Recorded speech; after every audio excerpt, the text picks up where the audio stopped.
Hello, my dear students. How are you? Have you done plantation work? Last week we learnt that plantation is very important for all of us. Yes, ma'am. Yesterday only I planted a sapling with my brother and we will take care of our plant. Very good, bachche. Last week we saw some beautiful water creatures. Today we will study some more important issues related with water. Are you ready, students? Yes, ma'am. Today we are going to study remaining lesson 13 of our EVS textbook, A River's Tale. Do you know property of water? It dissolves many things. Let us see what it dissolves and what not. So students, today we are going to do a small experiment to see what dissolves in water and what not. We have 4 glasses of water and salt, sand, food color and oil with us.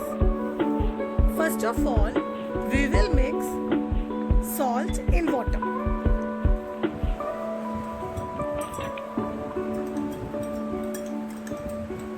Right.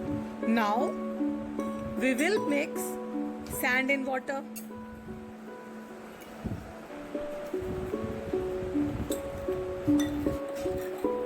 Right.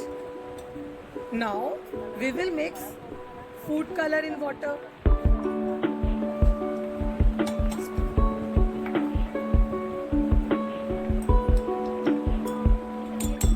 And lastly, we will mix oil in water.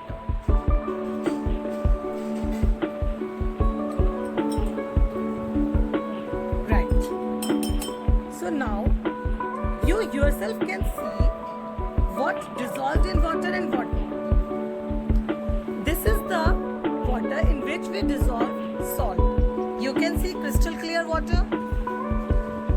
This is the water in which we dissolved sand. You can see sand in the bottom. In this water, we dissolved food color. Everything is dissolved completely. Here, we dissolved oil. You can see a layer of oil on the top of water. Right. So, what we can conclude? We can conclude salt dissolves in water. Sand does not dissolve in water. Food color dissolves in water. And oil does not dissolve in water. So now we can see sugar, salt, color and lemon juice. These things mix in water. And sand, wax, oil, stones does not mix in water. Students, you all know water is very important for us. But what will happen if water becomes dirty? Have you ever thought of that? Can you drink dirty water? No, ma'am. Can you wash your clothes and utensils from dirty water? No, ma'am. So let me tell you about water pollution so that you can do your part to keep our water sources clean. You can see in the picture what pollutes water. Ma'am, people are washing clothes, cattle are bathing, people are throwing garbage in water. Yes, even industries throw their garbage in water.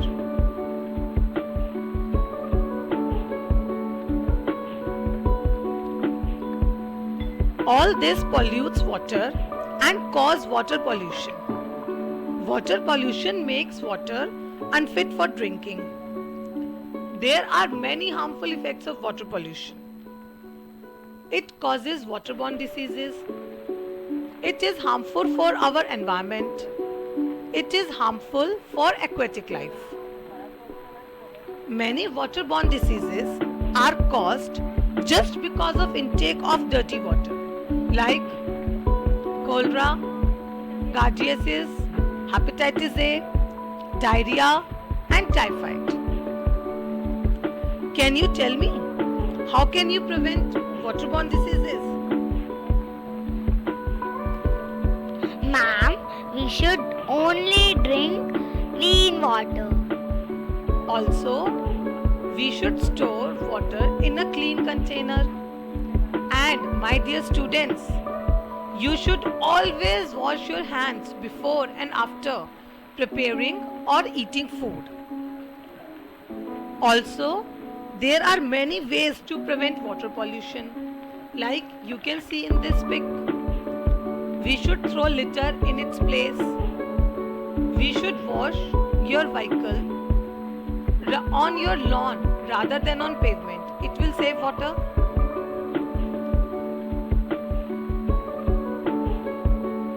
You should check your vehicles for leaks and repair them. We should not throw garbage in water. We should recycle motor oil and other vehicle fuels. We should use fertilizers and pesticides very less. Right? As you only told me just now that we should drink only clean water. But suppose one day you find that water in your home is not fit for drinking. Then what will you do? Oh, ma'am, what will we drink then? Don't worry, my dear students. There are many ways to clean water at home. First is boiling. It kills all germs present in water and make it fit for drinking. Secondly, we can install water purifiers at home. They remove all impurities from water and make it fit for drinking. Also, you can make a homemade filter. As you can see in this picture, in a plastic bottle, we have put some sand, then stones, then fine sand and last cotton. When water will pass from all these layers, you will get filtered water. So, what you all understood from this chapter? Water is life. So, we should conserve water. How? Look at the picture and tell me. Fixing leak taps. Watering plants with sprinklers. Good. Do not waste water while bathing and brushing, etc. So we should all save water to save life. I hope after learning all this, from now onwards, you will save water and try not to pollute water and teach others about it as well. That's all for today. Bye bye. Take care.